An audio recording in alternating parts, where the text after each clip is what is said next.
Paid to It know. was fun. It was crazy. Yeah. It was crazy. Oh, wait. Are we? Oh, we are.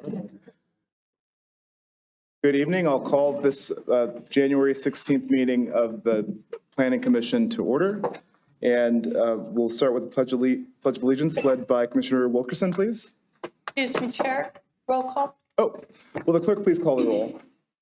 Chair Klein. Present. Vice Chair Rudine. Commissioner Wilkerson.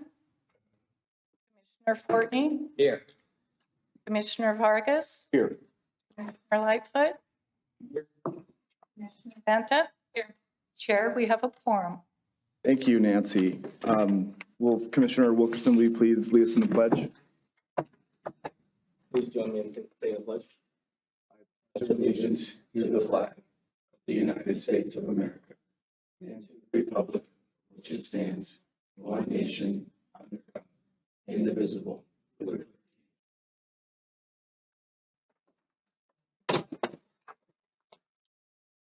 Happy New Year's greetings, everyone. We're a little rusty, but we'll jump into it. Do we have item 3, do we have any communications to report? Thank you, Mr. Chair. There is one additional item of communication that's been furnished to all the commissioners, and staff will address it during the presentation for our public hearing item. And that's all. Thank you, Director Morris. Our next item is approval of the agenda. Do I have a motion and then a second to approve the agenda? Moved by Commissioner Fortney, seconded by Vice Chair Rudine. Will the clerk please call the... Commissioner Wilkerson. Commissioner Fortney. Yes. Commissioner Vargas. Yes. Commissioner Lightfoot. Yes. Commissioner Banta. Yes. Vice Chair Rudine. Yes. Chair Klein. Yes. Motion passes. Thank you. Our next item is number 5, business from the floor. This portion of the agenda is available for the public to address the Planning Commission on any issue that is not on the agenda, I would stress. There will be a limit of 3 minutes per speaker. I will welcome anyone who wishes to address the Commission regarding a topic or issue that is not on the agenda this evening to please approach the podium at this time. Seeing none, we'll close public comment. Our next item is the consent calendar, which includes approval of minutes from December 5, 2023, from our last meeting. Does anyone from the Commission or the public wish to pull the consent item for discussion? Okay, seeing none, do I have a motion? Moved by Commissioner Fortney. Do we have a second? Seconded by Vice Chair Rudine. Will the clerk please call the item? Commissioner Wilkerson. Commissioner Fortney. Yes. Commissioner Vargas. Same. Commissioner Lightfoot. Yes. Commissioner Banta. Yes. Vice Chair Rudine. Yes. Chair Klein. Yes. Motion passes. Thank you, Nancy. We'll move on to our public hearing this evening, item number 7, which is to receive a presentation on the Millennium Center General Plan Map Amendment and Zoning Map Amendments. But before we do, Commissioners, does anyone have any ex parte communication to share? Okay, thank you very much. I have none to disclose as well. So with that, we'll move on to the staff report. May we please have the staff presentation? Noah? Good evening, Chair, Planning Commissioners, members of the public. Tonight's presentation is regarding a request to amend the general plan and the zoning map for property located in the Millennium Center. The request before you is to change the general plan map land use designation for the Millennium Center site from private recreation to commercial office, and to change the zoning map designation of the site from parks and recreation to commercial office. The map on the right of your screen highlights the project site in red. It's located to the south of the Browns Valley in shape with access coming off of Browns Valley Road. To the west and to the south, it's surrounded by existing single-family residences in the Glen Eagle Ranch subdivision. And to the east across Browns Valley Road, it is surrounded by more single-family residences in the Ridgeview subdivision. The project consists of 3 applications: a reaffirmation of the previous environmental assessment, a general plan amendment, and then also the zoning map amendment. The project site is 1.3 acres and consists of 2 buildings, 1 larger building and then 1 smaller building, which is located in the center of the 2 buildings. There is an existing tenant, a daycare center at the site that currently operates. And then the site also has existing on-site parking and landscape improvements. This project site does have a bit of background. In 1975, the Millennium Sports Center was first constructed. The sports center is what is now the Browns Valley in shape. In 2002, the Planning Commission approved a plan development application for the 2 set of accessory buildings, which are the subject of tonight's application. These 2 buildings are located on a separate parcel from the Millennium Sports Center. In 2013, InShape was approved at the Millennium Sports Center, which is what's currently there now. In 2015, the city adopted a comprehensive update to the Vacaville General Plan, which designated both the InShape site and also the project site as private recreation. In 2022, following the update of the general plan, our land use and development code was comprehensively updated to reflect the land use designations in the general plan. And so both sites were zoned as parks and recreation to implement that private recreation land use designation. And then in 2022, the city received the application from the property owner. And in March of last year, 2023, the city council initiated a general plan amendment as required by the code to allow the applicant to submit a formal application, which is the application before you tonight, to amend the general plan and the zoning map. This aerial image shows the project site. As you can see, there are 2 buildings, the larger building and then also the smaller building right here. Again, these 2 buildings are located on a separate parcel from the Browns Valley in shape. You can also see that the existing single-family homes to the south are located at a slightly higher elevation than the 2 existing buildings. This slide shows a comparison of the existing general plan land use designation, which is private recreation. The applicant wishes to change the general plan land use designation to commercial office. Likewise, here's the zoning map comparison. It's currently zoned as Parks and Recreation, and the applicant would like to rezone it to commercial office. When evaluating a general plan amendment, the Planning Commission must look at the consistency with other policies and goals in the general plan to make sure that's consistent, and also to ensure that the proposed amendment would not be detrimental to the public health, safety, or welfare, and that it's also compatible with adjoining land uses. Staff has evaluated the proposed general plan amendment and believes that it would meet these findings because it would help to bring local serving community amenities, such as local businesses, closer to a residential neighborhood that isn't currently served by local businesses. As you can see in the map to the right, the closest commercial designated site is located approximately 1.5 miles away. And so this would help to reduce vehicle miles traveled, promote active transportation by letting residents walk and bike to businesses that would be located closer to where they live. This table shows a comparison of the different land uses that would be allowed under the proposed zoning map and general plan map amendments. As you can see under the current zoning, there are very few uses that are allowed. A comprehensive list is found as attachment 6 to the staff report. But in this table, we highlight a few. Community assembly and cultural institutions are just 2 of the uses that are allowed under the Parks and Rec zoning.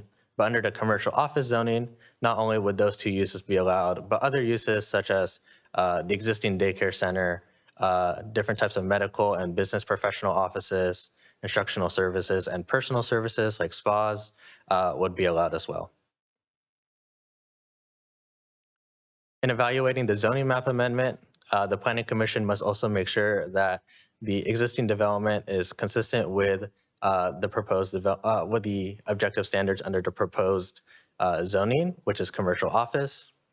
The existing building is currently set back approximately 15 feet from existing homes, and there are masonry walls and fire access roads and trails that provide a buffer between the existing buildings and the existing single-family homes, which allows for land use compatibility to make sure there's no conflicts between the two uses. The building height also is under what is the maximum allowed under the commercial office zoning. And then also the project does provide parking for any proposed potential uses. Staff does want to note that the commercial office zoning district does allow some uses that may be more intensive, that may have higher parking standards, for example, 1 stall for every 100 square foot. However, the applicant would be limited to low parking uses that can be accommodated by the existing parking on site. And if they did want to access some of those more intensive uses, such as restaurants, for example, they would have to demonstrate that they have adequate parking prior to being able to lease to those types of uses. And this can be done with a reciprocal parking agreement with the in-shape, for example, or an analysis that shows that the business hours between the two businesses wouldn't overlap, and so there would be adequate parking. As part of the two requests, the city also has conducted an environmental review to evaluate whether or not the proposed changes would create any new significant impacts. The city prepared an addendum, which was attached to the staff report as well. This addendum looked at the 2015 Vacaville Final Environmental Impact Report for the general plan and the 2021 Supplemental Final Environmental Impact Report, which looked at vehicle miles traveled and greenhouse gas emissions. And both of these environmental documents evaluated the environmental impacts from private recreational uses. The addendum confirms that the change to commercial office would provide a negligible impact compared to what was already analyzed in both environmental documents, and evaluates and confirms that no additional environmental analysis would be required. Because this project does consist of land use changes, the project must be referred to the Solano County Airport Land Use Commission. It's located in Zone F of the Nutry Airport and Zone D of the Travis Air Force Base. And so the project was referred to the Airport Land Use Commission, who confirmed in November of last year that the project is consistent with both compatibility plans. Because the project does consist of a general plan amendment and a zoning map amendment, staff also did try to go above in our community outreach as required by the public involvement strategy for land use planning that the city adopted. We issued new project notices on November 10th of 2022, shortly after receiving the application. Prior to the city council hearing for the initiation for the project, notices were sent to an expanded mail-in radius of about 1,000 feet from the project site. We also held a neighborhood meeting in June of last year, and no comments were received at that meeting, however. And then we also did mail notices prior to this hearing as well in January 5th. And we did receive one comment, which was forwarded to you earlier today, and that was from Luis Lara Cortez. And so to conclude, staff supports the project because it meets the required findings for approval. It complies with general plan goals and policies, our zoning ordinance, and also state law. And then it complies with the city's development standards.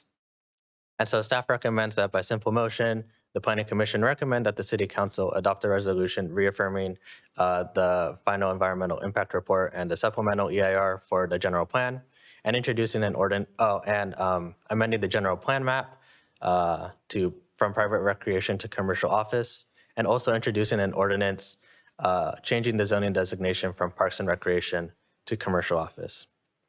And so that concludes staff's presentation. We'd be happy to answer any questions. And then we also have the applicant, Sandra Stevenson, who's here to answer any questions that the commission may have as well. Thank you.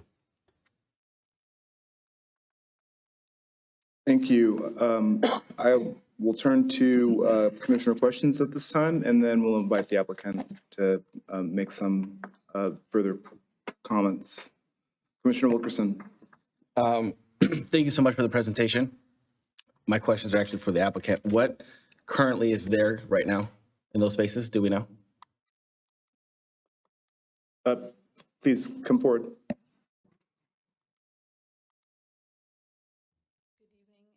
I'll dispense with name, business address, et cetera. the spaces that would be affected by this rezone are vacant. Okay. Because they're really procedurally, they wouldn't be able to be tenantable because of the zoning situation. Okay. And how many potential tenants could you have with the vacant space? In my opinion, and I've worked with this property for quite a long time, I'd say it could be as few as 2, it could be as many as 4, but the total space is only 4,600 square feet. So a portion of it is the long end of the larger building, then there's the smaller building. This could be 2 or 1. This could be 2 or 1, like with a common reception.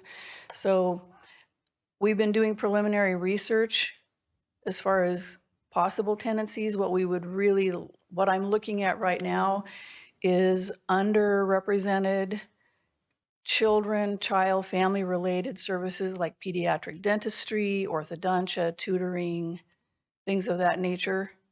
So we're kind of doing a mapping of Vacaville to figure out what might be the best uses, because the idea is to bring 2 things. One, uses that are complementary and compatible with the existing Millennium Child Development Center, which is 2/3 of the building, and services that might provide local services that the neighborhoods out there could utilize, walking, biking, those kind of things. We're not looking to intensify the uses. It was originally approved for offices, physical therapy, the personal services. The ownership group, and I guess I'm getting off track here, but I'm gonna wing it. The ownership group that owns the building has been in commercial development for decades, multiple generations.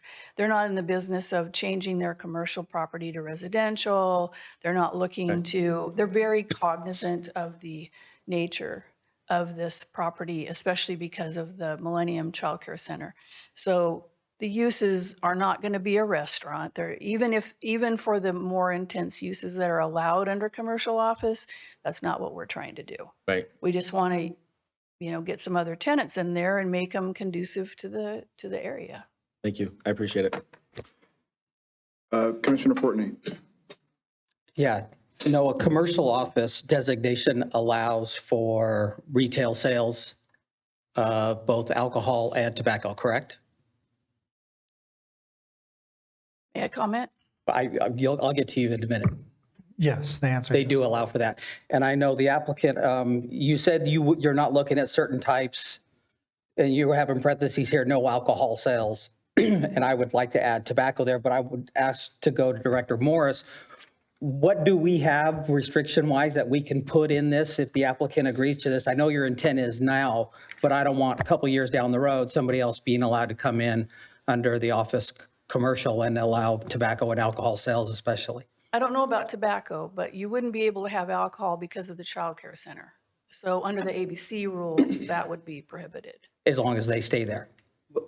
In a couple of years, if they vacate, now we've got a vacant building that would allow that. So I want to see what restrictions, if any, we have. Why don't we get Aaron to weigh in? Director Morris, please. Yes, thank you for the question, Commissioner Fortney. The commission has fairly limited ability because the city cannot apply conditions of approval to a rezoning, and that's fundamentally what this is. You can get the representative of the property to memorialize here at this recorded public meeting what their intent is, but you can't condition the project. Okay, thank you. Thank you for that. Is ISHC that's in shape, or what is the ownership group here? It was a very poor choice of a name of an LLC in 2012 is what it was. It has no connection with In Shape Health Clubs whatsoever. Oh, so it's just serendipitous. Well, no, not really serendipitous, but it was just, It's there was going to be a coincidence? split of properties, and someone thought that it would be a good idea to name these ancillary health club properties, ISHC properties, because at the time they were ancillary in-shape health club properties.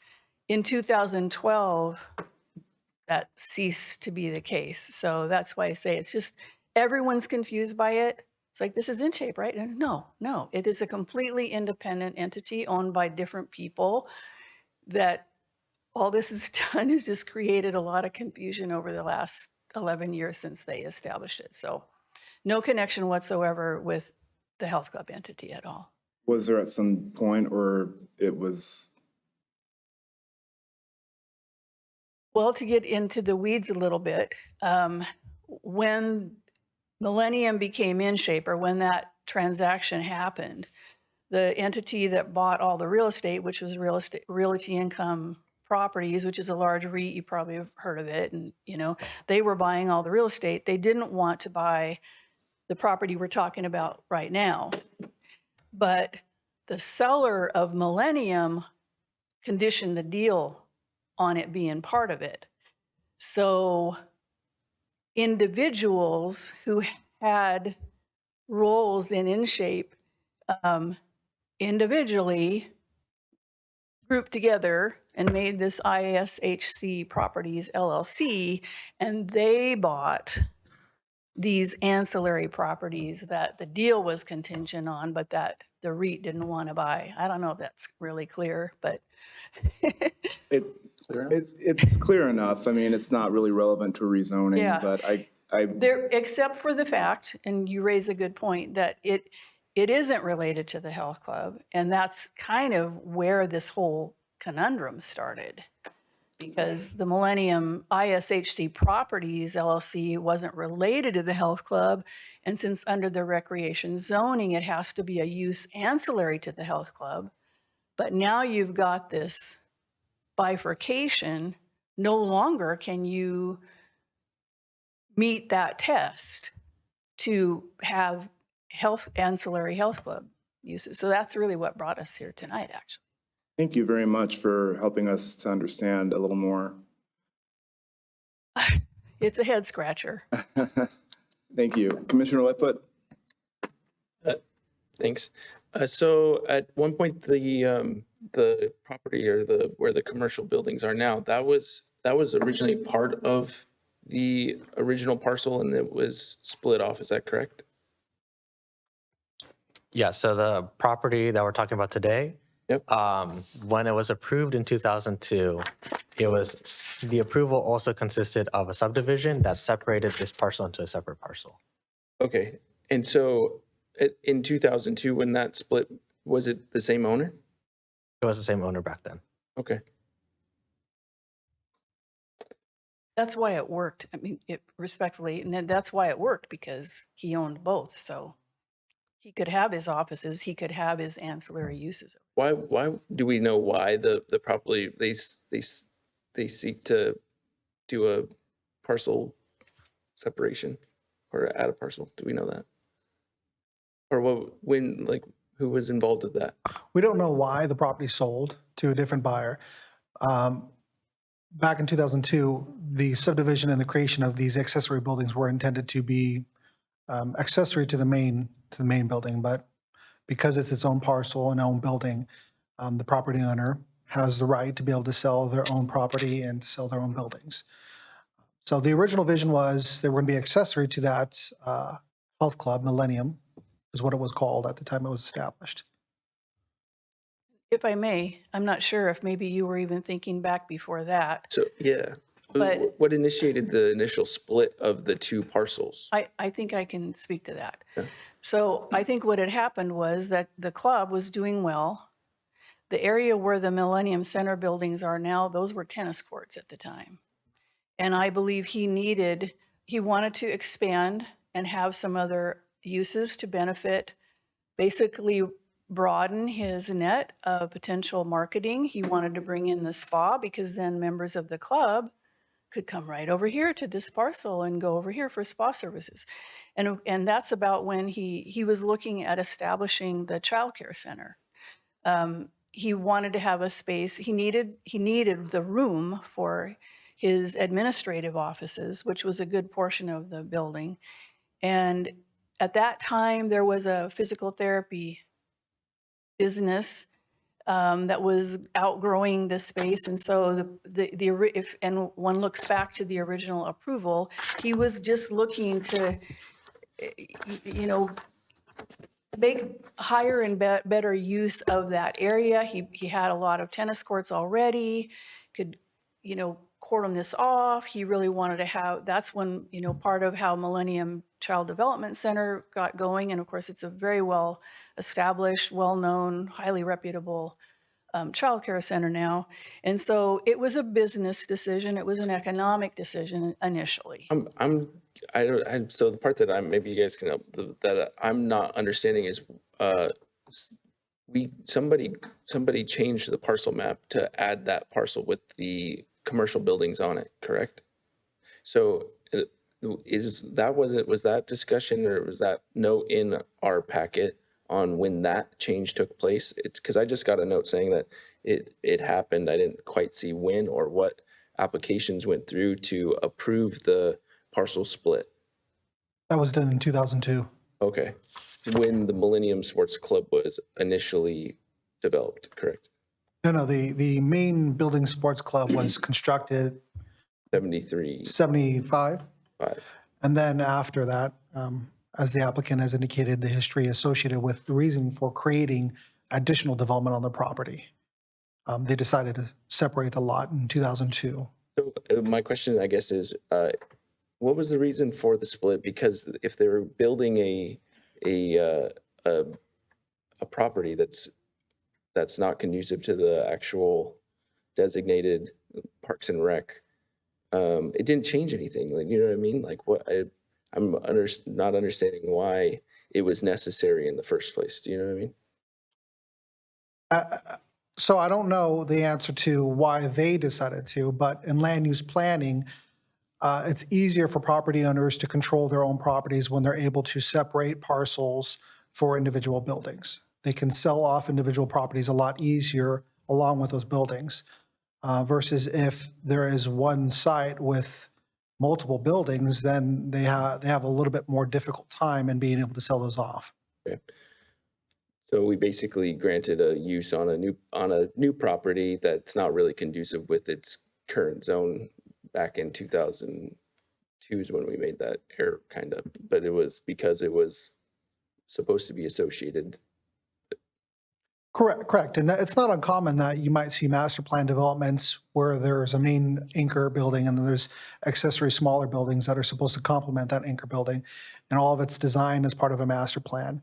But it's also not uncommon for that plan to change. And this is one of those scenarios where at the time when all of those things were developed, there was a vision and how it was going to work. But as times change, there isn't quite a need for providing those services for those smaller buildings. If I may just tag on to what he said. I don't think any of us really know what was in the mind of the gentleman who was in charge of the Millennium entities at the time. But having studied this property for a while, and it did take several years for them to finally get everything approved. To answer your other question, I think it's parcel map 44, book 44, page 67, or right in there, is when that was approved, along with, as part and parcel of when he, no pun intended, did this split. He did the split for economic reasons, for marketing, for business reasons, so he could generate more revenue from his property. And if you look at the project statement, you'll see that we did address this to some degree. We also found it somewhat confounding, but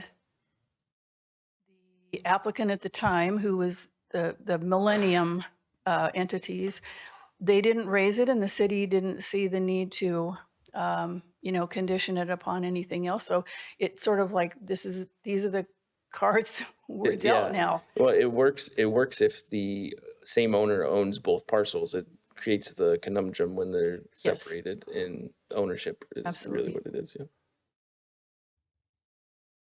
I guess the only other question that I have so splitting off, if it is split off. Well, it's not, it is split off, but what I mean is if we change the designation and taking away the area of the parking spots from the sports club complex, does that sports club complex still meet the parking standards required for that specific lot? Yes. Do you know those numbers offhand, what they need and what they actually have? We know the numbers for the building itself. So the site with this building contains within its boundaries of its parcel parking to serve the building. Yep. Um, What's the effect on the other, to the other one? It's existing. The parking is there now for the existing Millennium Center. We know how far above or under they would be? No, I don't think that we looked at it because we were looking at specifically this particular parcel because parking separated at this site. It happens to be in close proximity and be able to use the same drive aisles. But when we were looking at the analysis, we only looked at the comparison is if the number of land uses were to be increasing for this individual parcel, what effect could they still serve the uses independently from this other building? And that's the reason why we only looked at that. Isn't parking contiguous on that lot? It is, in what way is it separate? So, so the parking is, they are contiguous parking lots, but because they are in two separate parcels, we only looked at the parking for Millennium Center itself, the accessory buildings themselves, because any uses on that site would need to be served by parking on that parcel. There's no agreement between the two parcels at the moment that allows for reciprocal parking that would allow them to essentially share the parking to meet the parking requirements. And if So, I may, this is we where are I'm- working on a reciprocal parking agreement. One was drafted earlier at the time of the transaction, and for unknown reasons, it wasn't finalized. But it has been presented to Realty Income Properties, and we do anticipate that we will secure a reciprocal parking agreement so that Health Club, Millennium Center, they'll have reciprocal circulation, et cetera, and parking. Chair? Sorry to jump in. So is there an existing parking agreement? No. But it's pretty blended. I work out in Shape Browns Valley. So you can park anywhere when you go to the gym. To add some clarification to this discussion, on page 15 of your staff report packet, Table 3 parking analysis identifies in the second column, N-Shape's parking requirements that were approved in 2002. The approval showed 165 parking spaces for their parcel, and the zoning requires 162 spaces. The accessory building, a separate parcel, was approved with 61 spaces, and the current, if they were to change to commercial office, they'd have to provide 51 spaces to serve the square footage based on that average. Perfect, thank you. Job, Mr. Inal. I guess the parking thing is, it seems like that's just in flux then. There's not currently an agreement, but one doesn't really seem necessary. My personal experience with that property, I've been there, I don't know, 100 times or more times.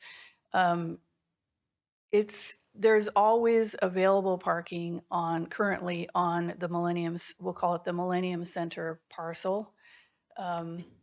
It's rare, if ever, that I've ever seen any health club parking on the Millennium Center parcel. That being said, you've got a situation where legally one party or the other could assert prescriptive rights, in the absence of a written agreement. So the parking does it need to be memorialized in writing and recorded? Absolutely. Should it have been in 2012 at the time of when the transaction happened? And I have to say, I was here then, and I know, I reviewed that reciprocal agreement. I don't know if I was the person who submitted it to the title company, but I know that got into the mix. And my sense of it is it was inadvertent. You know, you're talking about a transaction involving 5 health club properties being acquired, going business in 5 locations being acquired, there were 2 or 3 different ancillary. You know, it was a big transaction. I think it just fell through the cracks. And I suppose if I say I worked on it, I guess I have to take a little responsibility for that. But at the end of the day, the parties have an extremely good relationship. They do operate cooperatively and collaboratively.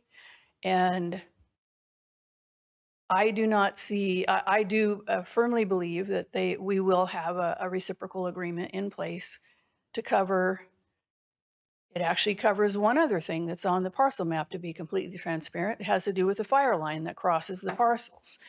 The parcel map calls out maintenance and repair of that fire line. And so the reciprocal agreement, I just reviewed it a few days ago. I just talked to Realty Income about it within the days leading up to this meeting here. That's covered. So then if that line should be damaged or it should need to be repaired or replaced, the parties under that agreement will cooperate, split 50-50 the cost of those things.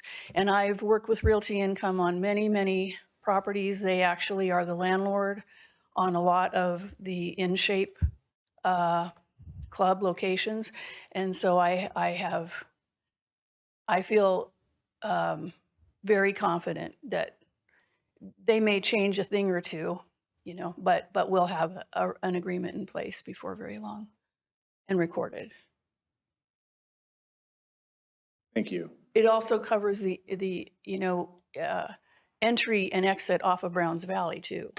So not just the parking, but the circulation to go between the two. And currently, there's only one way in and out. Would that ever, are you contemplating adding a different plan? Does an easement need to be recorded? Well, you mean for the existing driveway or? Yeah. Yeah, that it will. So the existing driveway will be covered under this reciprocal agreement that we're currently working on. Both the entry off Browns Valley and all the circulation on both parcels. You know, as far as an alternate entrance, transparently, we have looked at that, If not, and it just it becomes problematic for a few reasons. I mean, we went so far as to have engineering drawings drawn up so we could really evaluate what that would be like. It doesn't help the parcel really, and it does other things that are not favorable, such as it would cut into the walking trail in another place. The distance between the two entries would be relatively close. You can create, you know, there becomes safety concerns and a variety of things. So until such time as we would find that that one existing drive entry is not sufficient, I think we should work with the one driveway. If we had to establish another one, that would take some work, and it has a little bit to do with the way the storm drain system is in the corner of the property, the fact that you've got residential right there. You have to, you know, there's rules about distances and so forth. So I don't foresee another entry point today as I stand here right now. Does that mean we won't entertain it at some point in the future? I suppose, but I think, and just frankly, as a land use professional, I mean, I think having one entry point is safer in the sense that you know where everyone's coming from. Everyone's entering and exiting the same way. You don't have a lot of diversions. I think it's in some ways safer for the child development center. And it seems to be functioning. I mean, I have not received any complaints from anyone, including the health club or anyone else that, oh my, you know, there's traffic backed up or it's so, you know, out of control, you know, if that should happen, it's certainly something that would need to be looked at. Yeah, I don't think that we typically get letters like that if the project isn't being looked at. I would say that the entry feels a little awkward, given that there's not, to my knowledge, like a turn out into the Millennium Center, and then it feels super narrow coming in and out. But I would have to defer to them about turnout, you know, so you're meaning like a right turn, like a widening so you can get out of Browns Valley Road and go over? Yeah, it feels to me unsafe at times, the way that people have to really just jettison into traffic that is pretty quick traffic. Chair, with all due respect,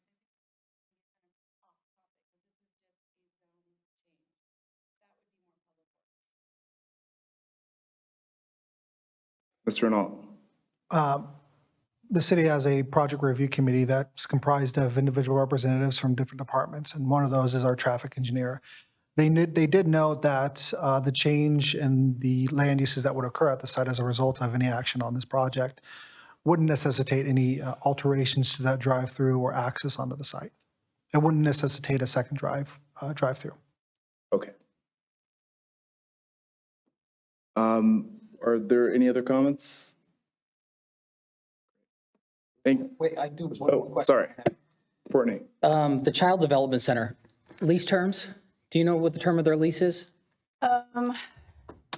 It was extended just a short time ago, and I don't have the exact number right now, but it may be out 10 more years Okay, along that line. thank you. Thank you, Ms. Stevenson. Maybe we'll see you a little later. Thank you very much.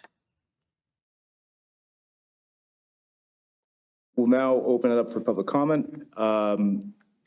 If you wish to address, any members of the public wish to address the topic, please line up behind the podium. That will close public comment, and we'll bring it back for additional commissioner deliberation. Wilkerson, we'll start down with you.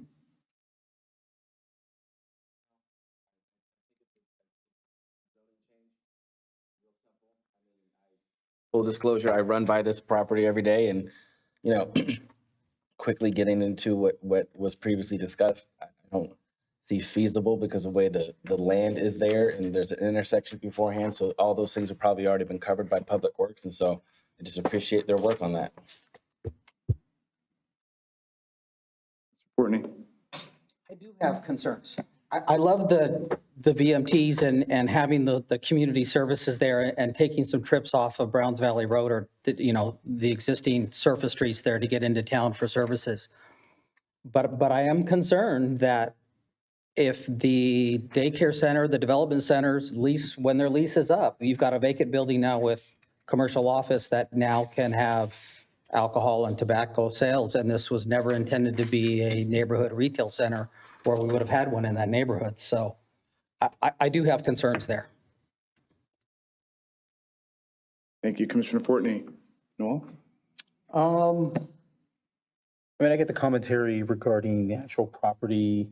Sounds like there's not going to be an increase in traffic. I mean, getting in and out of areas on that parkway is difficult, even if you're coming from the neighborhood across the street. My kid goes to Markham, and it's dicey even just getting from Markham. So I hear Commissioner Fortney's concerns as well, but I do like the fact that my question was going to be what's your intention of what's the intent to put into that space, and dental pediatrics sounds ideal. Any other services as such? And so I'll just make that comment. Vargas. So the lone comment we received on this was about traffic and congestion. So while others might not feel like it's a germane topic, the members of the public do. And so I'm just trying to allay concerns in the public that we won't have increased congestion. We received a comment that there are kids who like to play outside with dogs, and they're just concerned about traffic. So I just want to give the staff a chance to address specifically the concerns in the lone comment we received. Thank you, Chair. The observation about the comment and the concern was brought up while we were working with our colleagues in different departments. What we found through our observation about this was that traffic is a definite concern that we hear from residents in their neighborhoods and vehicles driving by. And you might also see signs that residents pull up. In our evaluation and talking with our colleagues, we found that that may not be the case in this scenario because there aren't any access points from any of the adjoining neighborhoods that lead into this area, that it's one point of access. And so if you're seeing people come to this area that are not part of these neighborhoods, they're not going to go through the adjoining neighborhoods to get back to their neighborhood. And the residents that are within the adjoining neighborhoods, they know their neighborhoods and they know what to expect and what they want in their neighborhoods. Aside from that, working with our traffic engineering division, they found that the changes of the uses between commercial office and parks and recreation were rather mild, and there weren't a lot of those highway commercial activities that you might see a lot of traffic coming in and off that might generate a lot of that concern. I'm satisfied with that. Thank you. Commissioner Lightfoot. Thank you. So no, I too have concerns about this. I think it's interesting that because of the changing just the land use, we can't make any ancillary changes because or conditions on the change.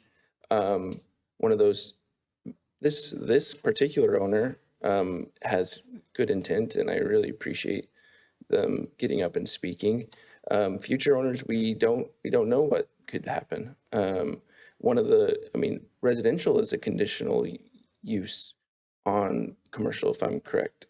So if a developer comes in, sees a property, wants to purchase it, they could develop, especially with current laws, condos or something like that. I'm not saying it's well suited for that, but so I guess my question really is how can the applicant currently use their property, and what restrictions are in place on that? There was a salon spa. Could a salon spa go in it now? There's currently a daycare center. Could another daycare center go in? I mean, I know that under the current designation, it's limited, but can we grant approvals to their current agreement rather than doing a zone change? So kind of my questions, how can we rather than doing zone change, is there another tool that we can use to make sure that they can get some services in there that they feel it might be suitable? The zone change is the request that's in front of the commission from the applicant. That's what they're asking for. So the previous entitlements that were issued in 2002 identified accessory uses to the main building. The evaluation of those uses at that time needed to be consistent with whatever was in the zoning ordinance or whatever's in the general plan. So if you were to say, hey, we want to issue a new land use entitlement for this property, and we're going to specify only these land uses from the maybe commercial office designation, that would be an inconsistent action because it's not allowed currently in the private recreation or the parks and recreation designation. So the applicant's request is to increase the variety that they can establish within that building. The zone change is the mechanism for them to be able to do that, because any action to try and add more uses would be inconsistent with what the zoning allows for it currently as it is today. So then is there current uses that are allowed under what are those, just so we can all have those? Attachment 6 to the commission staff report, page 91, identifies as allowable uses campgrounds and recreational vehicle parking, community assemblies like churches and synagogues, cultural institutions, parks and recreation facilities, Yep. indoor sports and recreation, outdoor entertainment, outdoor sports and recreation, farmers markets, telecommunication facilities. Got you. That's under that designation, that zone designation, but currently the property is being used outside of those. And so you're saying they're not allowed to? What we're saying is that original entitlement was approved in 2002, and so the property owner can continue to use their property as it was originally approved. Got it. That's a non-conforming land use. Currently, as it is today, they're allowed to continue operating that in non-conformity, and that's fine. It's what happens when they go to expand beyond that is where that's what's limiting in the code. Okay, so currently, if their lease is up on the child care center, then what happens? What can the owner do with the property? Or the child care center goes out, how do they get a different tenant in there, or is it just going to be abandoned? The types of land uses that can be allowed are vested by that original plan development entitlement. Okay, so that was my question. So as long as it's listed in that entitlement, that's what land uses are listed in the entitlement? That was my main point. If we have Director Morris would like to weigh in. To make the point that the existing childcare center itself is legal nonconforming, meaning that if it weren't there, someone could not operate a childcare center there. The uses of the site are very limited by the fact that since the initial building was built and the uses started happening, the city's regulations have changed a lot. And so it really is a limiting factor for the use of these buildings absent the zone change. Yep, understood. So what are the lists of under the current entitlement, what can be used there? Physical therapy, day spa, offices, and daycare centers are accessory uses to the main building. Okay, so just day spas, offices can be used there currently. Accessory to the main building. That's the limiting issue with this, is that they acknowledge that the zoning may not have included offices as you see it in the commercial office designation, which is why they said offices accessory to the main building. Got it. And that's what's been troubling, is there's an idea of wanting to expand to offices, but it says accessory to that main building. Is that what compels you to say that it was a mild impact? Something like an office is going to be rather mild? No. The evaluation that we looked at was compared to the allowable lists of land uses that could be established as it is today. So if you were to look at businesses like community assembly businesses or indoor sports and recreations, those can generate a lot of traffic and a lot of parking demand. If those can be allowed, how does that compare to other businesses like retail and general merchandise or offices? And the change is it's negligible. It doesn't necessitate a new parking study. It doesn't necessitate other improvements off-site. We checked with our utilities department and confirmed that the existing stormwater, sewer, and water is all there to be able to accommodate that increase in uses. Even if it was the most intensive use like a restaurant, those facilities are already in place to be able to serve it. Super helpful. Thank you. Commissioner Banta? Yes, thank you for your presentation and thank you for answering all the questions. I like this project. I think that, in our land use, we want to create more jobs, create more access to jobs. That's what she said she wants to do, is have more ability there, and it's really restricted. And I like that we're starting to use our legislation to provide access to more services. So I appreciate this. Thank you, Commissioner Banta. Vice Chair Rudin? I also do like this project as well, because looking through it at first, I was wondering, wait, why do we have to do a zone change, excuse me. I didn't realize how it was zoned currently, how limited it is. So it doesn't benefit the community and it doesn't benefit the landowner to have empty office space, even if it is only 4,600 square feet. And then, so looking through the list on, was it page 14? No, page 12 and 13, that shows a side-by-side comparison of what currently they can use it for, which isn't very much, and then what it can expand to. I thought that would definitely benefit the community. And I did at first have concerns like, well, I wonder what kind of business they're looking at. Are they looking at a restaurant or anything? And so I do appreciate how you mentioned that it would be something for underrepresented. And I think if you can get a kid's dentist, that would be a perfect spot. And I don't think, and traffic's usually one of the first things that I do consider when I look at a project. Especially, every project we look at is usually one of the first things, even though the state's kind of whittling that away as, it's not high on their priority list. But I don't see something like a dental office adding any significant amount of traffic to this area, or even to the parking. And I was also curious, as I was looking through the parking part, I was curious if you guys were going to have an agreement, and it looks like that ball's already rolling. Also, the next thing that I was concerned about, and I really appreciate in the staff report you guys addressing this on page 16, is the land use, or the state laws that would allow for housing to go in there. And so I really appreciate how you guys did address that in the report. I thought it was incredibly thorough.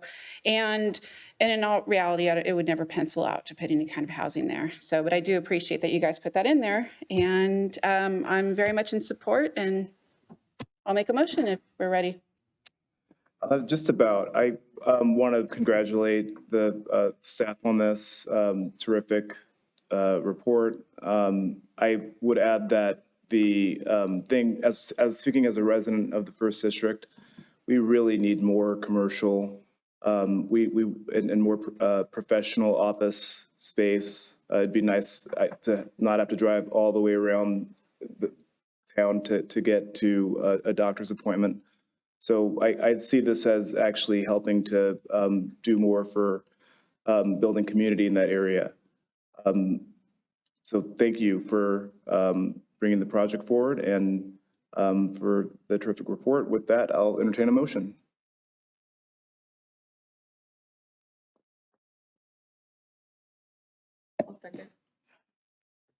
I like to read the long ones. Please, Vice Chair Rudin. Right. I always double check.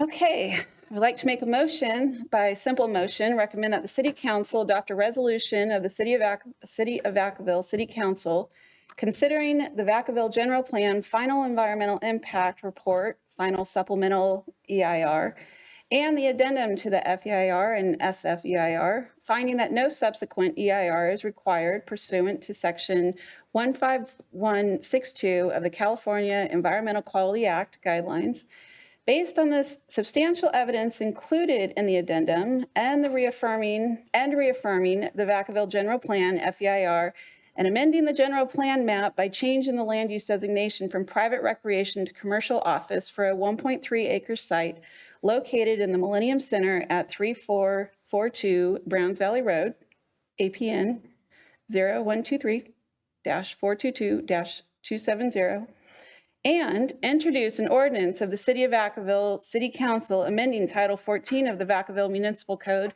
by changing the zoning designation from Parks and Recreation to commercial office for a 1.3 acre site located in the Millennium Center at 3442 Browns Valley Road, APN 0123-422-270. I'm sorry, can you repeat that? Do we have a second? Seconded by who? Me. Okay, Banta, Commissioner Banta. Will the clerk please call the roll? Commissioner Wilkerson. Commissioner Fortney. Commissioner Vargas. Yes. Commissioner Lightfoot. Yes. Commissioner Banta. Vice Chair Rudin. Yes. Chair Klein. Yes. Thank you. With that, we'll move to item number 8, Director's Report. We will receive Director Morris's Remarks, please. They will queue up the slides. I have about 2.5 hours of material to cover. I'm kidding. Good. 10 minutes and hopefully be painless. Have a moment over there. Okay. So we'll go to the next slide. There are quite a few updates about city council actions on either items that have gone through planning commission or of interest to the planning commission. So I'll go through these kind of quickly. On December 12th, the city council approved the 2 housing element implementation items, the redesignation and rezoning of 719 Markham, and the land use policy changes pertaining to industrial and buffers between that and residential. They also gave staff direction on how to proceed with a digital billboards zoning text amendment. And I'll explain in a little bit how that will be coming in front of the commission a couple times. And then on January 9th, the first council meeting of the year, second reading of the 719 Markham zone change. The council also did the second reading of the unreinforced masonry buildings ordinance, and then they selected a new vice mayor at that meeting. And then the same week, a day later, the council held a special meeting out at Ulatis to discuss whether or not to extend the NRA for the Menard Battery Storage Facility.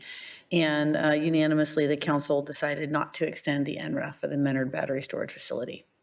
And that was that. We'll go on to the next slide. We're still working on organizing the Planning Commission's spring calendar. We know for sure that the commission will see the general plan annual report and housing APR at the February meeting. So please maybe drink some coffee during the day. It'll be hopefully short and sweet. We're working on a date for the Vine Tree Estate subdivision.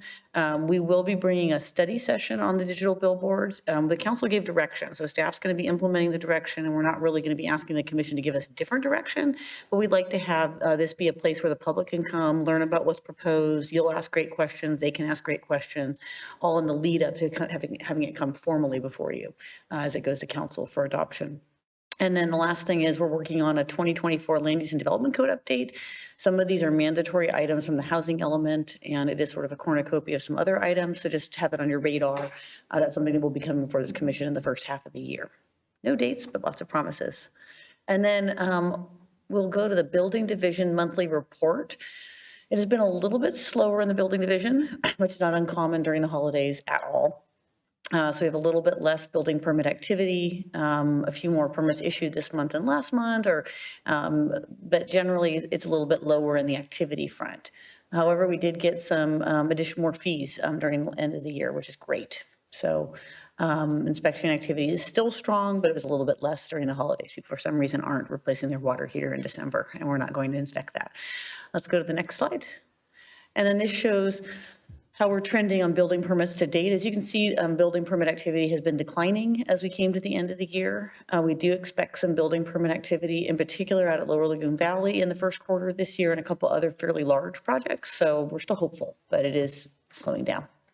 And we'll go to the next slide, which shows our inspections, which trend with our building permit issuance slowing down, but still it's pretty amazing that the small team in the building division conducted 877 inspections in December. It's a lot for a very small team. And we'll keep going. And this is our chart that shows the relationship of solar permits to building permits. And they still are trending fairly similarly, although solar permitting has been pretty flat, as you can see, ever since June. Okay, let's go on to the next part, and this is, I'm going to turn it over to Planning Manager Payman Bevind. Good evening. I'm sorry, I thought you were speaking. Okay, hi. Excuse me. Good evening. So for the month of December, similar to building, there wasn't a lot of activity. Most of the activity was related to minor commercial or residential building permits. For District 2, we did have a new project, which is to modify the master plan for the Eleanor Nelson Park Master Plan. And in terms of going to the new projects, District 5, we had some new applications, Family of Faith Daycare and Preschool, and the Lower Lagoon Valley modification of their master plan development document. And this is a document that lays out what the design should consist of, how it should look, what the street section should be, just a very, very thick document. And the intended changes are to really bring the project into compliance with some of the plan checks that have been prepared, some of the updated design guidelines, design standards that Public Works has, but also to really reevaluate whether there are certain elements that were approved back in 2004 that we still want to keep, or do we want to sort of modernize those designs. So that goes hand in hand with a lot of conversations that we've had with home builders and the projects they've brought to us. And we're all friends now, but we've held them to some pretty high standards for that project site. So the document that we're reviewing now is really going to formalize all those conversations and have design standards for future home builders in Lower Lagoon Valley. So reviewing that now, and in terms of what we approved in Lower Lagoon Valley, we approved a guardhouse, which is sort of what everybody's gonna see going into Lower Lagoon Valley. We approved house plans for neighborhood A. We approved house plans for neighborhood K1, and we approved the interim fire station. And so the interim fire station is going to be in place, I think, until the 6th or 8th, 700th building permit, and that's when the permanent fire station has to be completed. Again, those are really the highlights of Lower Lagoon because it's been going on for so long. We're actually making some movement. And as you all know out there's a lot of work that's been done. So these projects, as the director mentioned, building permits coming in early this year or the remainder of the year, there's going to be a lot of Lower Lagoon Valley activity too. Those are really it for District 6. Again, a lot of minor improvement permits and things like that. So going on to advanced planning. Not a lot has changed. Our focus continues to be the housing element implementation. We are planning right now tentatively to meet with the development community on January 31st to discuss a number of programs that actually require us to meet with the development community to find ways to address housing in Vacaville. So we're putting that invitation together for January 31st. The Allison PDA, as you all know, we did get $1.2 million from MTC. We anticipate the RFP going out this month to prepare the specific plan. And the same for inclusionary housing, which we expect the RFP to go out this month as well. So those are the only activities for current advanced planning. The last part of our presentation. So for those who are coming to the end of their term or members of the public who are interested in Planning Commission, all applications need to be submitted by the end of this week, January 19th. If you're a seated commissioner and you want to be seated again, you have to apply. So please get those applications in. And the City Council will be interviewing candidates and ultimately making those appointments on February 27th, 2024. Recruitments, there is wood to knock on. It's going well. The new Assistant Director of Community Development will be starting on Monday. I'm very excited to introduce her to this commission, either before or at the February Planning Commission meeting. She's a very seasoned planner with a lot of planning management experience, and so I'm really excited. And then we have received accepted offers for our plan check engineer and our senior planner, and they're both in background right now, which is also kind of thrilling. And then lastly, our new permit technician started today after he got excused from jury duty. He reported to duty in our office. So I would say that things are looking up on the recruitment front. And I think that's the last slide, Albert and Pamela, but just check me. Perfect. If you have any questions or comments, we're happy to take them, or we're done. Questions, comments? Congratulations. I know you've worked hard on that. With that, we'll move to commissioner comments. This portion of the agenda is to inform each other of items of potential interest to other commissioners, such as interagency meetings or other announcements as appropriate. We'll start with Commissioner Wilkerson. Yes, yesterday I attended the Martin Luther King Jr. event at ULatis, put on by Vacaville People's Forum and Aisha Gutierrez, the Black Chamber, Solano Black Chamber, and the new Vice Mayor, Greg Ritchie. And so it was a fantastic event. I really want to thank everyone who came out. I believe most of council was able to make it. I did see the city manager, assistant city attorney Director Morris, retired Director Hubbard, and a lot of other staff there in the building. And Chair Klein was there. I saw Commissioner Rudy and Commissioner Banta, tons from the Parks and Rec. And it was a very well attended event, over 600 people. But his dream is unfinished. Equality isn't so important, And that's was my takeaway is that, yes, he had a dream, but the dream is not finished. And equality was a major theme, and equality for all. And so I just really appreciate everyone who took the time in to plan that event. Very well attended, and that's all I have. Always stealing my thunder, Mr. Wilkerson. Commissioner Fortney? Nothing to report. I have nothing. I as well, like Commissioner Wilkerson said, I attended the MLK Day yesterday, and it was a great event to be part of. And my takeaway was like the equal access for everybody, right? The equal access to opportunity for basic human rights such as housing, adequate shelter, income, education, healthcare. And for me, I'm really excited to see all the advanced planning work that goes into equal access and for all people, right? And that's why I joined this planning commission, was to make sure that that voice is heard for people that aren't homeowners, that people that are low income. And so it's really important to me that we're doing that in advanced planning. And I'm just really excited for 2024. So thank you. Thank you very much, Commissioner Banta. As Commissioner Wilkerson said, I was there as well, and I brought my daughter with me. And at the Dr. Martin Luther King event yesterday, and I love to see when community comes together. It was a phenomenal event, and I will be going next year. And I will hopefully be bringing, I don't know about all three of my kids. My youngest, not so much, but I really enjoyed it, and I hope it grows. It sounded that when Aisha had started it, it was small, and it's grown and grown. And I also attended the town hall for the battery storage. And regardless of being for it or against it, again, it was great to see community come together. So those are my comments.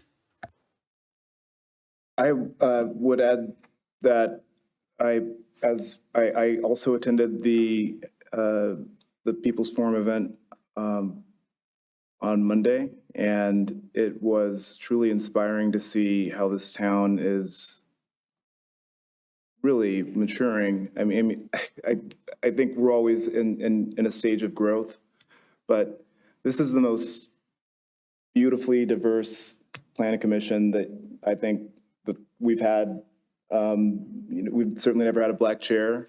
We have a real diverse array of people when we look out at the people who are doing planning, and it shows that we are moving toward that dream. But something that was said that I think is worth noting, the importance to Dr. King was not about skin color. And he didn't just do it for one race. He did it so that all people could be free. That's what got him up in the morning. I think that, speaking to Commissioner Banta's point, that it's really about equality and equity. I would add civility is in short supply. I hope that we can have a real civil 2024. I look forward to working with each of my colleagues throughout the coming year, and let's adjourn in the name of equality.